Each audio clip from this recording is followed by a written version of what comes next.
જય ભગવાન મિત્રો, હું છું પ્રફુલભાઈ પંડ્યા. મિત્રો, આજનો વિષય જે છે બીજાના ચપ્પલ કેમ ના પહેરવા જોઈએ.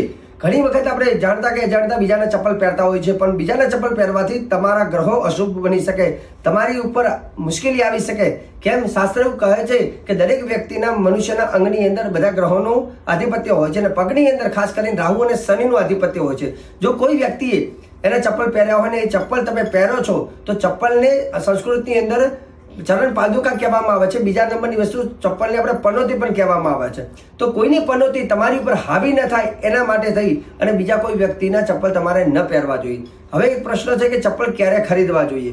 ચપ્પલ ખાસ કરીને શુક્રવારનો દિવસ હોય ત્યારે ચપ્પલને તમે ખરીદી કરી શકો છો, પરંતુ શનિવાર અથવા મંગળવાર અથવા અમાસ અથવા ગ્રહણનો સમય હોય ભૂલથી પણ ચપ્પલ તમારે તે દિવસે ન ખરીદવા જોઈએ. કેમ કે ચપ્પલ પહેરવાથી અથવા બીજાના ચપ્પલ પહેરવાથી એના નેગેટિવ અસરો, એના નેગેટિવ ગ્રહો તમારી ઉપર હાવી થશે અને શનિ તો ચોક્કસ તમને પીડા આપશે.